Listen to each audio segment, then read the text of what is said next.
welcome to The Shadow of Love. I am your co host, Holly. I am a writer and intimacy coach, all lover of things, all television and film and great white sharks. And I'm here with my co host, Ernest. Hey, I am Ernest. I am proud to be the co-host of the show. How you doing, Dr. Holly? I'm good. How are you? I'm doing all right. I am a mixologist, a bartender, a Southern cuisine chef, a restaurant manager, hotel manager, and a lover of all things old and soul, and a diehard Stevie Wonder fan. What's your favorite Stevie Wonder song? Oh, that's easy. Ooh, It, since I was a little kid, my favorite song. It's real complex. It's it's everything. As and In a Sentimental Mood are the last two songs I want to hear before I die. that's a good But list. yeah, those are my two. Like if I was to die today, those are the two songs I'd want to hear. But I want to hear As for or last. Like I want to fade out. I want the curtain to fall to that. You know what I mean? So yeah, definitely As. Well, that's a beautiful image, but you're not going to die today. Yeah, not if I can help it.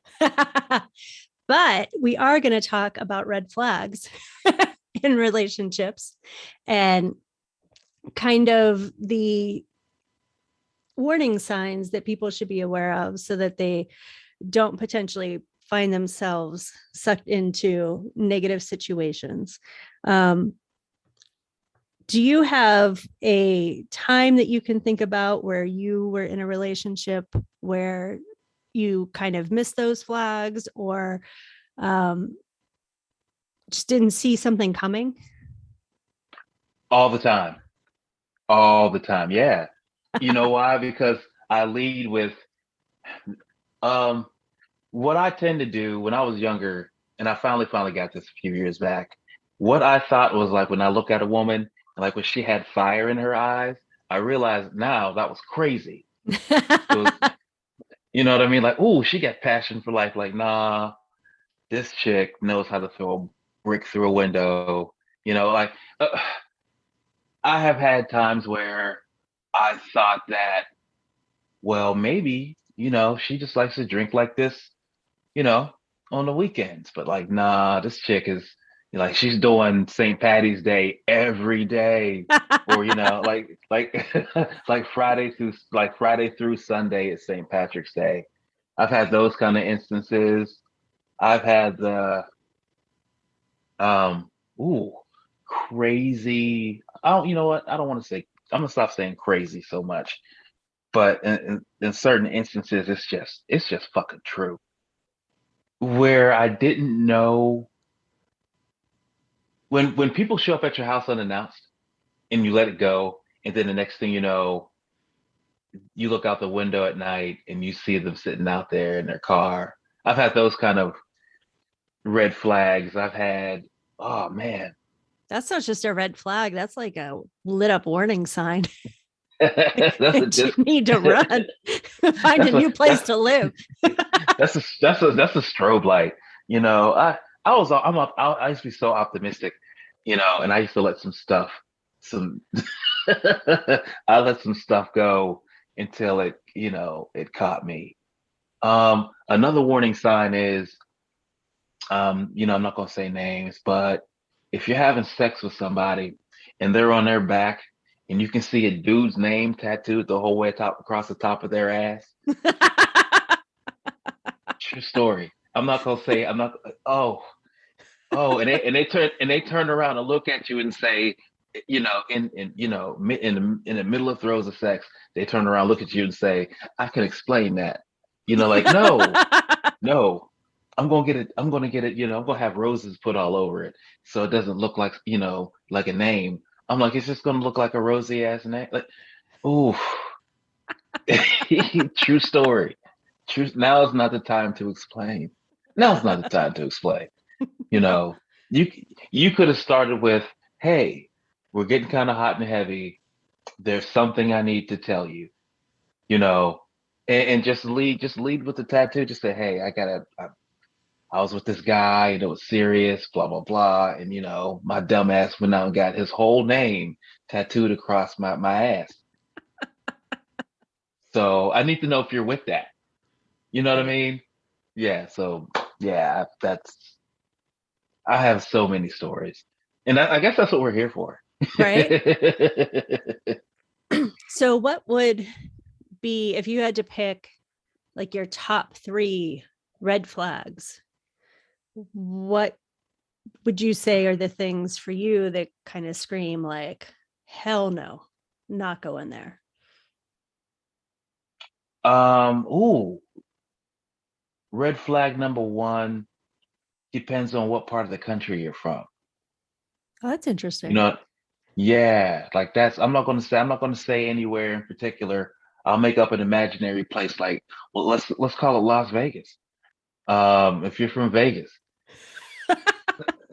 if you're, or another place, I'm not gonna say any more names, but yeah, um, depending what part of the country you're from, depending on uh crazy baby daddies, it's like that's a real thing that can get dangerous and out of hand real. I mean, I'm being serious about that. That can get dangerous and real fast. And a woman who like audits her truth. You know what I mean? Hmm. Like I said, a woman that said like, well, I could explain that, or I have to tell you about vagaries, vague women. I'm not, people who are vague. Um, I have found that I should have used more caution Yeah. before I invested. My dumb ass, I was just like, well, you're cute, your ass is round, you know. Well, when you're younger, it almost seems mysterious, right?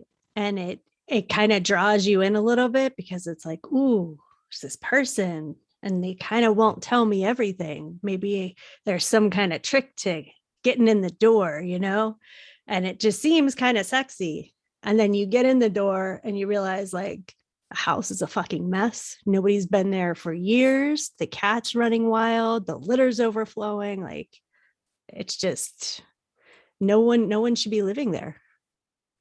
Yeah, that actually happened to me. That really did actually happen to me.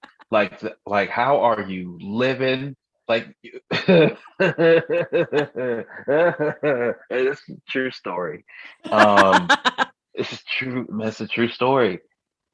I was out, like I don't really when I was, being in my single days, I stopped being so impulsive. I stopped trying to do the one night thing. I would try to qualify a woman first, you know what I mean?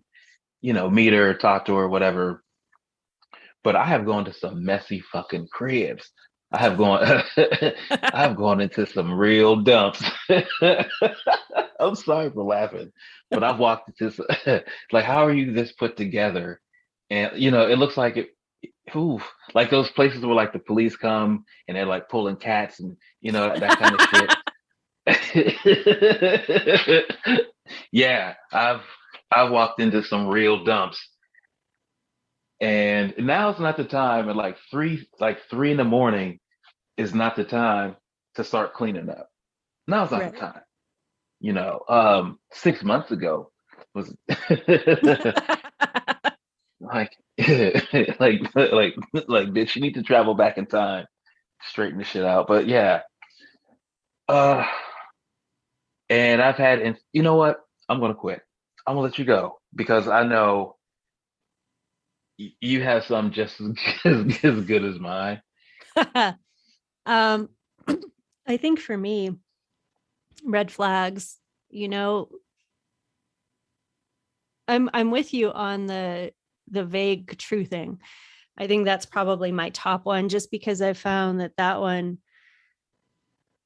can really spiral out into just like a whole bunch of weird shit, right? Like you get yourself invested and then like you find out more and you try to give people the benefit of the doubt, but it just vague truthing doesn't work for me. Like I really prefer people to be more direct. For me, a major red flag. is if someone has questionable friends. I think that who you spend your time with in your personal life is kind of important, and having dependable people, people that align with your values, people that aren't going to take you down into their own kind of drama or craziness is Hmm. pretty important, especially Yeah. when you're trying to enter a relationship, because if that shit conflicts, with who you want to be or who you're striving to be, particularly in a relationship, it just ends up being a lot of conflict. um, and I think to be real, I think a red flag for me is substance abuse, and Yeah. I've kind of lived with that personally. And I'm not saying it's a deal breaker by any means. I think that you just, and I don't know that all red flags are deal breakers, but I do think that you have to exercise caution and make sure you're kind of taking care of yourself in that process, for sure. But everybody comes with their own baggage and trauma and a whole bunch of shit that they carry in and just dump on the floor. And then they're like, blah, here's this, you know, make with it what you will. So, I mean, we're none of us are, I think, exempt from deserving of love or compassion. It's about finding that right fit of crazy, maybe that complements yours rather than like takes you further into it. Yeah, I think my whole life, Holly, I've just been looking for that special kind of crazy. The crazy that I could call my own. I have had all, and I'm not, you know what? I'm not dumping on anybody, but ooh, I have had a crazy parade. You know what I mean? Like, oh, there goes another one. You know, mama, the crazy's in town. Can we get tickets? Um, not until you do your homework. Oh, shucks. So really, I think you're right because everybody is a little bit. Once you get to, it's not even about being older or younger. Everybody's got their stuff. So I think that I have looked past crazy because I was in love or deep like I was in some kind of thing with an L, you know, love or lust, maybe in like a deep infatuation, or maybe that she was just, real pretty and I liked how I just like how she looked, you know, and I looked past some stuff. But yeah, I've had, oh, just low self-esteem is a red flag for me Mm-hmm. because you have to spend a lot of time, especially if you start to get serious or involved, you you have to spend a lot of time being that person's cheerleader, or you have to put a lot of energy into like, hey, you're great. It's just the world that doesn't understand you.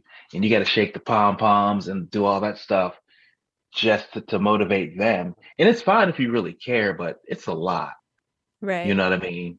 If you don't know that they're like that, a lot of times, like you said, it's like how Justin said the 90 days period.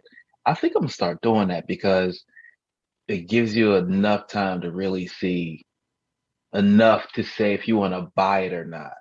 Right. It's like rent a center.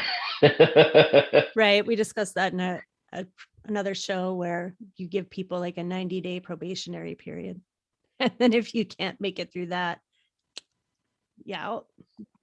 Yeah, I think that's really the next thing for me. But yeah, like low self-esteem, I can see substance abuse issues because I have dated a few women with uh some of those issues, and it was hard. It's embarrassing when you got to carry somebody over your shoulder out of a bar like a sack of potatoes with heels on. It's real. Right. Yeah, it's not fun. So that I don't think I'll yeah, I don't think I'll ever do that again.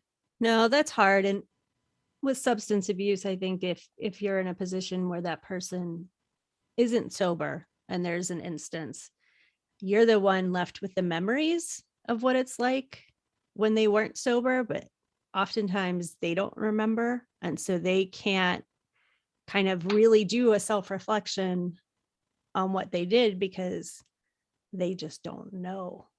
But you know, because you were there and you get to live with that moving forward. And I think that those are kind of hard things. I think if and again, this is not to say that, you can't be in a relationship or love someone with substance abuse, but I think everybody has to do the work, and it especially has to be the person who is kind of struggling in that vein. It's up to them to really do that work and make sure they're keeping themselves where they need to be, Oh yeah, admittedly, I can on occasion I can speak fluent Russian. So I've been down that. I've been down. I've been down. Excuse me. Excuse me, son. Is that the train to Sauceville? So yeah, I've been there too. So I've had my own share of, admittedly, I've had my red flags too. So I'm empathetic, but I'm more cautious now. I think. I think, for my profession, it'll make you cynical a little bit. It'll make you cynical and vain at the same time. And you kind of get to see you get to see people's red flags, Oh, affairs. If you're dating somebody and if you're having an affair with somebody, that's a red flag, Yeah, that's no you good. know, because trust is always going to be an issue. Right. It's always going to be an issue. It doesn't matter how you met, how, when you met. And it's happened, I've seen it happen in the past to folk. Like how you gonna, it's like when you're having an affair and it starts to get serious and you guys commit, like, well, how did you guys meet? Well, I was married and he was too, but we just, but we knew it was love or whatever, whatever. So yeah, affairs are red flags. Um, dating, It's kind of rare. I had a professor in college, well, two professors, they worked together and they were married and are still married. So this was like 20 some years ago, but they had been in an affair. Like they had both been married and had an affair with each other. And then they got married and they have one of the best marriages that I've ever seen in my lifetime. And so I wouldn't want to date someone under those circumstances, being the other person necessarily. But I always found that interesting because they both were in relationships that weren't working and then found each other and that worked. So, yeah. So yeah, there's like, uh, I'm not. First off, kids, don't try any of this at home. all right. We are not, This we is are our not, warning label. yes, we are not professionals. We're just two crazy kids just trying to make it through the world and figure out the stuff along the way. Right. So yeah. Um, because I've been in the game for a long time, so I never thought that relationships that I started under dubious circumstances, none of them ever worked out. And I'm not gonna say it was karma, but they didn't work because I'm like, yo, I don't think I can trust you. Right. So, yeah, I dated a woman years ago, and I don't know, I'm not going to call it dating. We were intimate a lot and spent a lot of time on the low, just chilling. And I liked her, pretty woman, pretty to this day. Um, and she was engaged to this guy, and she asked me, we're at my apartment, and she asked me, she was like, if I leave him for you, will you have me? And I was like, nah, just flat out. Like I didn't have to think about it. I didn't have to debate it. I really didn't have to. And literally, like, and this was like in the, back in the day, I was like, nah, this is real, like, hit it with a real hard nah. And she was like, why? I was like, well, I don't trust you. She was like, why? I'm like, because you're engaged to somebody. Like you're way past boyfriend, girlfriend. Like y'all picking like, arrangements. You have you know, a list and no, why would I do that? You're gonna be some other dude, you're gonna be some other dude's problem shortly. And she wasn't even my problem at the time. It was just, we enjoyed having those stolen moments, but I wasn't getting that serious. And she invited me to the wedding. Get out. I bullshit you not. I bullshit you not. She sent me an invitation to the wedding, and I almost went because I was going to give a toast. I was going to give an ignorant ass toast. You know what I mean? Like, but before we sit down, like, like, excuse me. I just like to have, I just like to get a toast to the groom because the last time I saw your wife's naked body, I knew you're a lucky man. To love, you know what I'm Right. saying? Mazel tov. So yeah, I didn't mean to go on, but yeah, um, just like shady dealings don't make for a good. I'm not going to say they don't, like you said before. Um, Shady dealings don't always lead to happy endings. At least not in my case. Right. Same here. Have you ever been in a situation where the flags weren't obvious, but then they popped up later? So, like, I had a guy I was dating briefly. We met on Tinder. He seemed super cool, and we went out a couple times. And for those of you who don't know me, I'm a pretty fierce feminist person. And we were having a conversation. We're like about 3 or 4 dates in, and he starts telling me about how he believes in this society that advocates for women receiving less pay because they are genetically engineered to perform differently at certain jobs compared to men. And this is a real thing. I can't remember what the name of this particular misogynistic group was, but he wholeheartedly. Oh, I know the name of the group. Men. Men. Men. I just I sat there and like stared at him because I mean I generally kind of throw those cards on the table right away because that's just such a part of who I am. And I just couldn't believe that this shit like came out of his mouth while we were on a date together. And I was just like, oh, well, that's that. Because, you know, like you would never accept if I had a job that paid more than you, probably. You would never be able to handle probably if I had any kind of, greater success in that vein. And I was just wild. I just couldn't believe in, this century that there's people that would really wholeheartedly at a younger non-boomer age actually buy into that kind of misogynistic stuff. And I'm sure there's plenty of them. I just haven't met them because I avoid them like the plague, but that one Oh slipped through. no. No, dinosaurs still roam the earth. I'm telling you right now. Here's the thing. There's always I've been with women that were, wildly successful. I'm not threatened of that kind of stuff. Most men, to be honest with you, a lot of men, a lot of men are threatened of that kind of stuff. And it's unfortunate because they miss out on some good people and maybe the possibility of like having some wonderful experiences with people because of that. And that goes back. Men, just again, the name of the group is Men. And we can be terrible, and it's true. you know, especially like when you live in a city, when you live in a major metropolitan area, you're all you're going to meet women who are, solid, and it threatens men a lot that their potential partner could, be financially ahead of them in life or whatever.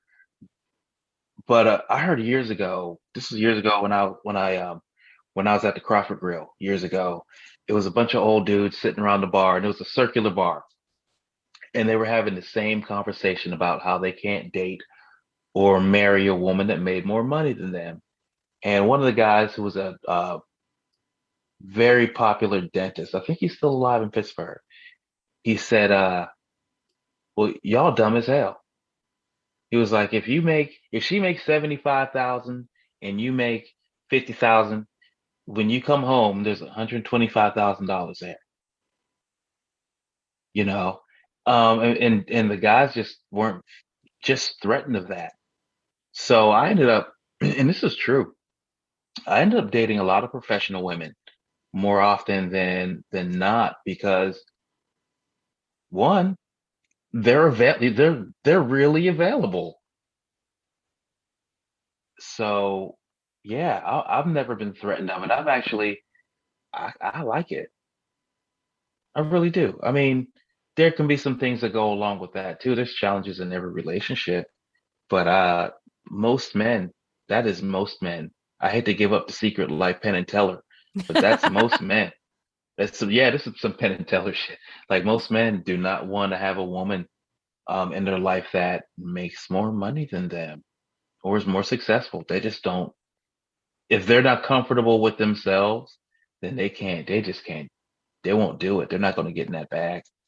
That goes back to kind of that self-esteem type issue. And how much do you think your childhood and watching whatever dynamics you had of relationships in your family play a role in how you later interpreted relationships? Because I know, speaking for myself, like I have, definitely a history of trauma, and most of the relationships that were kind of in my immediate picture involved substance abuse or involved relationships where it was a mutual kind of agreement, even if it wasn't a passionate kind of love. It was more like mutually beneficial, I guess would be the right way.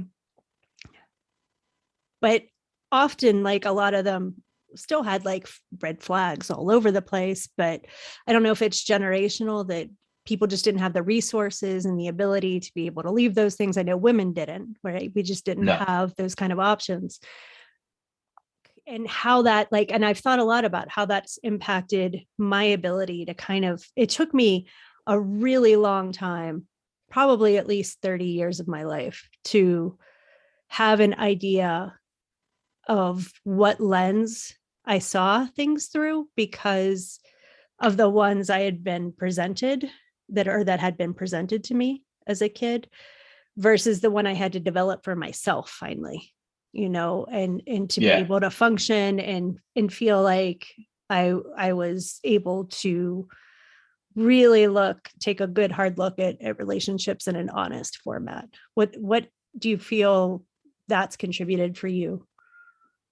To be honest with you, damn, that's a good question. That's a really good question. To be honest with you, uh, coming from a big family, you get to see like I I've done all the things that old school dudes have done. As far as relationships, like being, when I was younger, I was never really faithful to anybody because that's just how I thought you were supposed to be. Because that's how a lot of the people around me were. Like, you're not really going to be bogged down to one woman, even if you were married, like Friday night is for your wife and Saturday night might be for your girlfriend, or vice versa. You pick the days, it depends on the schedule. So I grew up with that. I grew up with, you know, I got a woman on the other side of town, that kind of stuff. Like, really, it's archaic and it took me a long time. I'm just being honest with you. It took me a long time up until like my last, like marriage, the relationship before that, and in between to knock some of that, to just stop it, to like, it's not necessarily an ego thing, I think, with men. I mean, partially it is. Partially, so let me stop. Some of it is ego, but going back, mm, I grew up around folk and I was taught and I saw that you didn't have to be loyal to your spouse because it doesn't matter. I can't say it didn't matter, but it was like, here's my paycheck, I'm going out, that kind of thing. I put money on, there's money, there's food, there's clothing, there's shelter. I'm going to the bar. And when I'm at the bar, I'm going to do X, Y, and Z. And this is just how men that I grew up with showed me how to behave. And it took me a long time. It was like rehab. It took me a long time to like rewire myself. And it's not to say that I'm noble. I'm not saying that I'm noble or right. I'm just saying it took me a long time to like realize that the behavior was more ego driven and it devalued women in a way because it reduced, ooh, if I say this, it's gonna upset me a little bit. It reduces their humanity in a way, like their value is solely for like pleasure and not, purposeful relationships or whatever.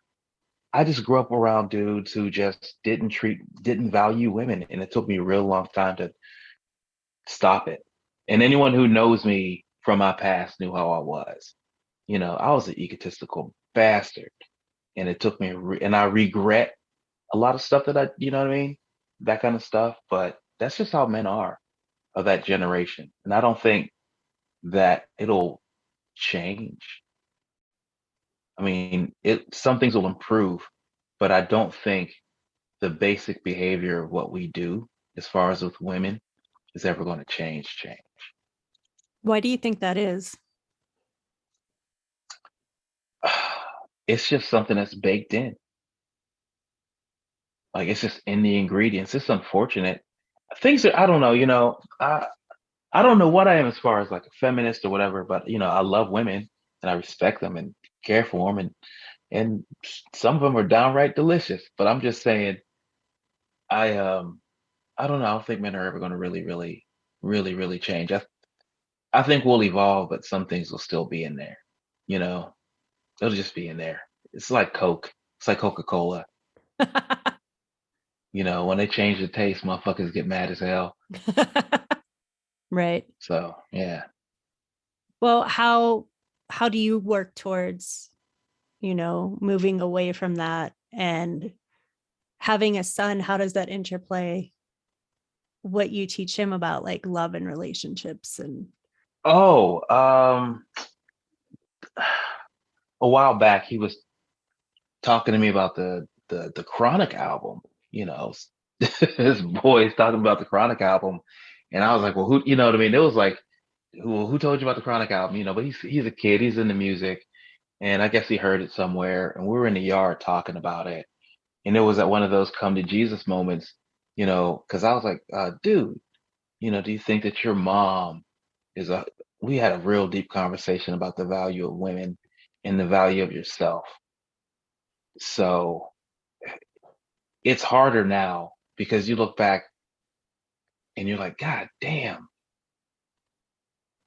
And you try to like tell your son, sons are different than daughters, but I have tried to instill into my son that he does not have to be, you don't got to be a player. You don't have to have a whole lot of women.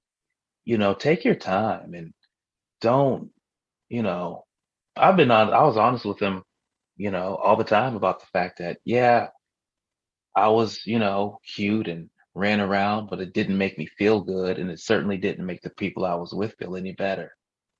So, yeah, I literally asked him, I said, about the, when you asked me about my son, I said, we were talking about the Chronic album, and I was, like, would you want somebody to call your mother that? Would you want your mother to be treated like that? Would you, how would you feel if you did that to a woman with your friends? How do you value women? I was like, God damn, I done fucked around and got old. You know what I mean? I done got old. I done fucked around, got old and dad at the same time. So yeah, and I just try to impart on him the fact that value yourself and value women in the same vein, because it has to break somewhere. Right. Well, hopefully my son won't mind me telling the story, but when he was in high school, I believe he was a junior, he got in trouble for um he was with a friend of his and he smacked her on the ass, right? Well, she got upset about it. And he had thought that they were in a space where it would be mutually acceptable, and it wasn't. And so he got in trouble for sexual harassment. And the school called me in and we had a discussion. And, they worked out he was going to do some kind of, I don't know, like lunchtime detention thing, something along those lines. And I was like, well, I just don't think that that's good enough. I think that he needs to create something that he can teach to other people. Because if I want him to learn to never do this again, he's got to really learn, like, not to do this again.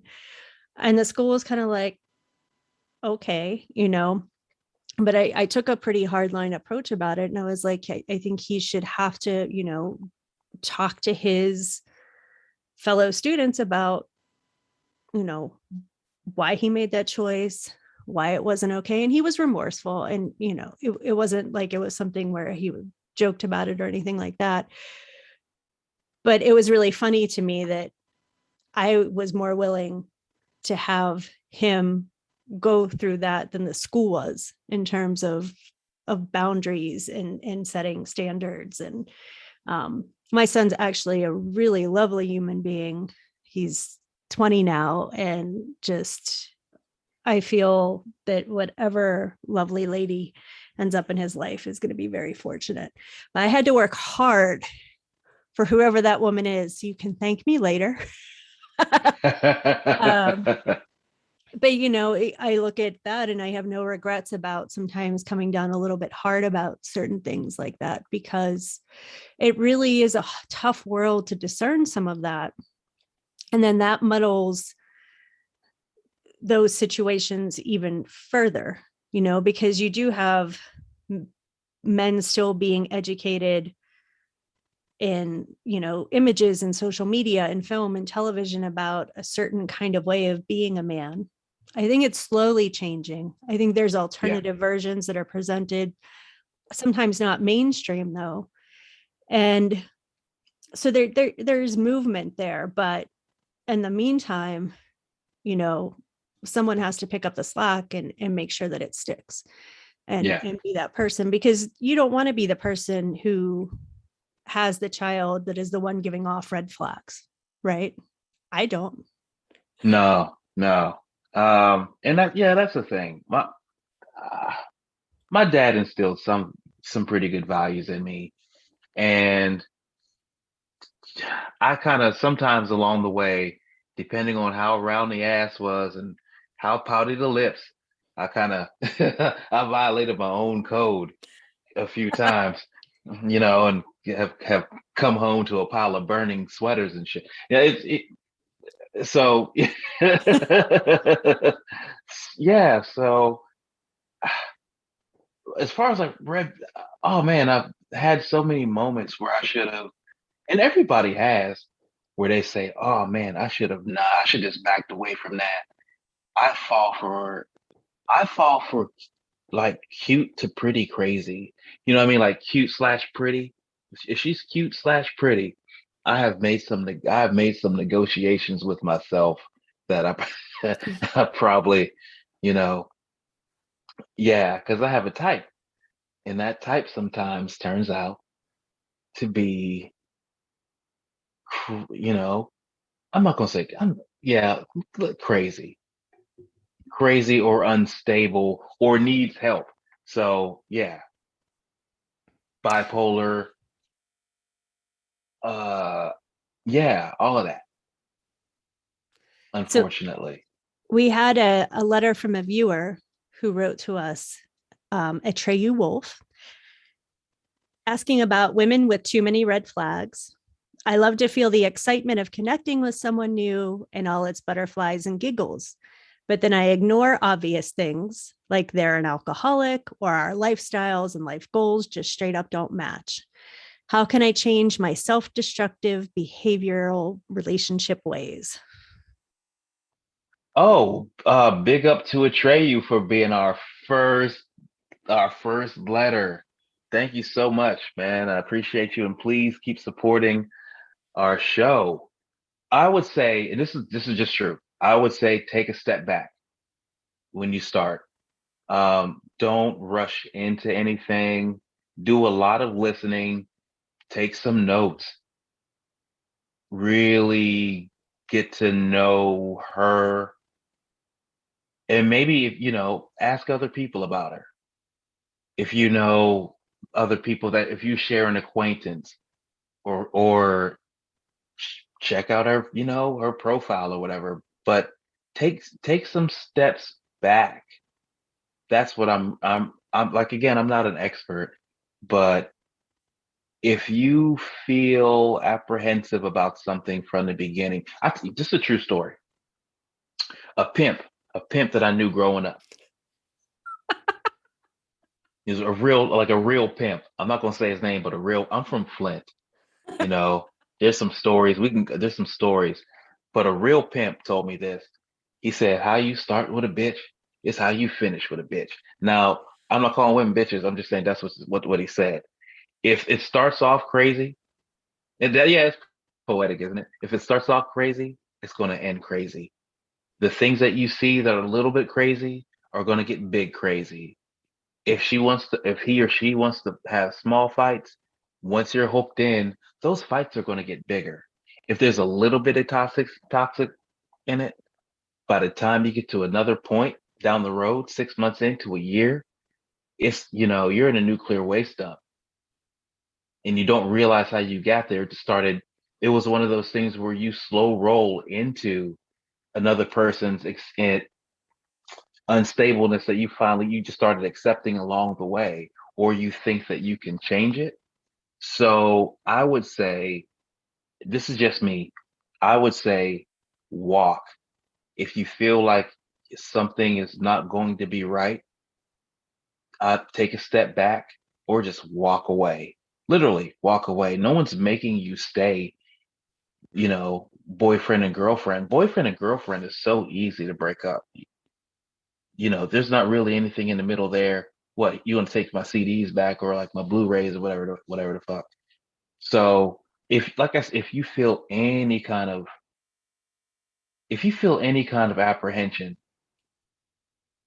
9 out of 10, you're probably right.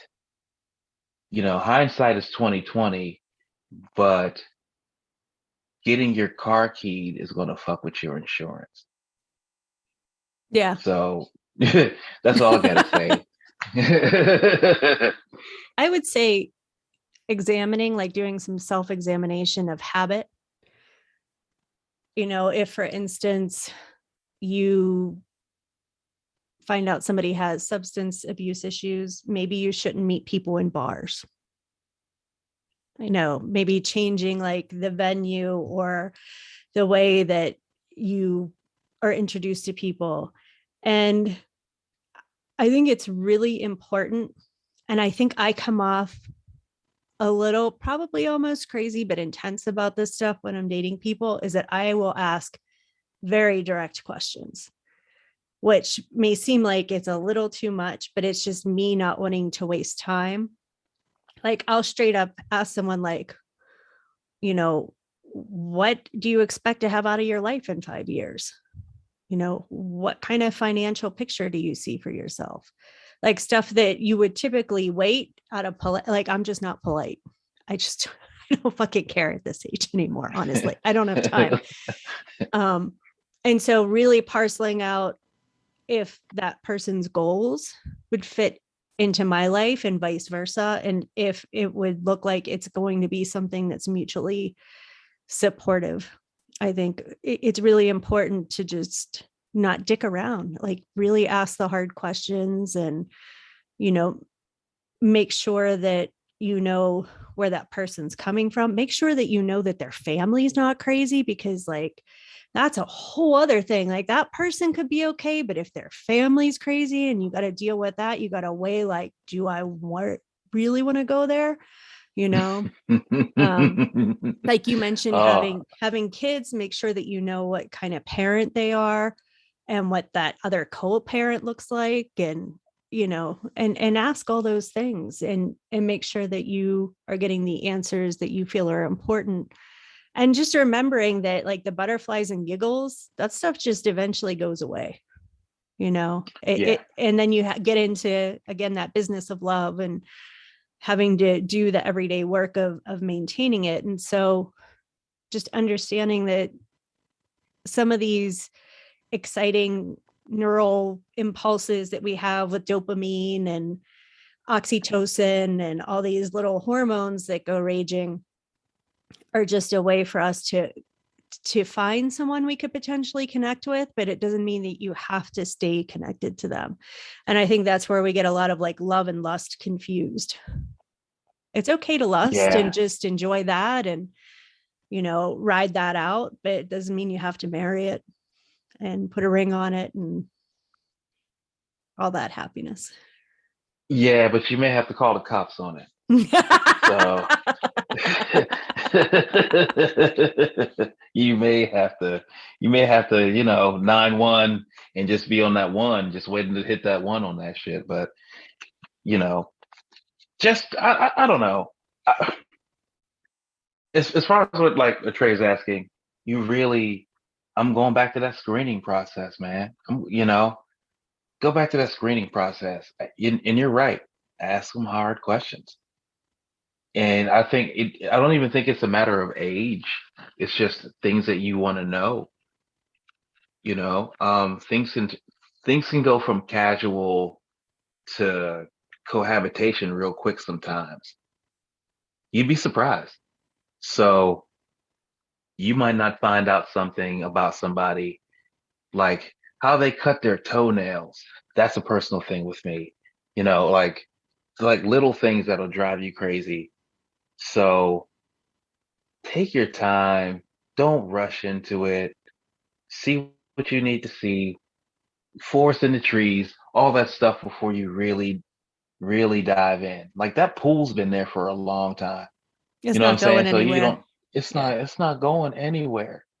So, but make sure there's water in it when you jump into it, not a bunch of crazy. I mean, in just perspective, I think we forget because we live in our own little microcosms of people and places, but there are literally billions of people in the world, billions. 7.5. So, you know, if that one's not going to work, something else will probably pop up that will serve you better. And it doesn't have to be a do or die type situation by any stretch. Nah, nah. I got on one of those dating sites. Which one? The it's noneofyourbusiness.com. It's it's I'm not saying it out loud. It was just one of those things. I was talking to a friend of mine, and she was like, you know, just go on one and see, you know, just see what it just check it out. And I'm like, well, I don't think I'm ready for any of that stuff, or you know, whatever. And I got on one, and I got a bunch of hits. So I was like, I'm not responding to any of them. I'm really not, because I'm I don't like to meet people that way. That's new to me. I'm used to, you know, not sitting in a bar. I'm used to socializing and meeting women that way. So like this new thing where you got to use your finger, that's that's not just the way I want to use it. Like I'm just, you know what I mean? I'm different. I'm old school. So I want to go out and get it. Right. So I think I got like, I think I got like, I don't know. I registered like last night, like late last night before I went to bed, and I think I had like 10 hits. That's pretty good. So yeah, and too bad I'm not I'm just not doing it. I'm leery of it. I'm Yeah. leery of it. I look at internet dating like, Nigerian princes.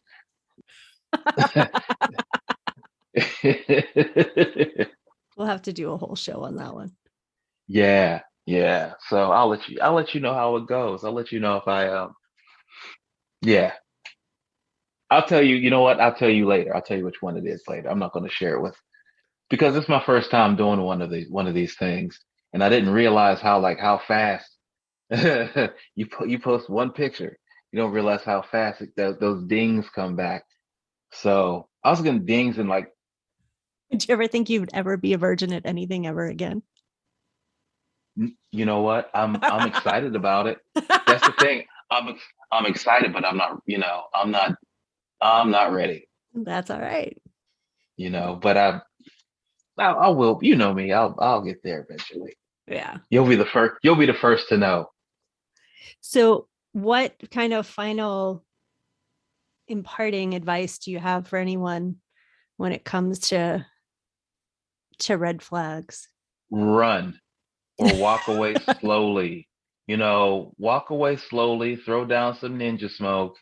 Do whatever you have to do early to get out of it or not get into it. And don't think that you could change the person. Right. Don't try to have sex with the person. Don't try to conquest that shit because that can backfire.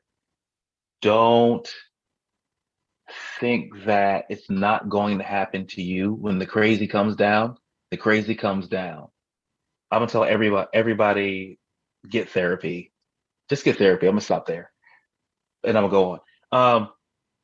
If you feel like it's like how they say, like, if you see something, say something. So it's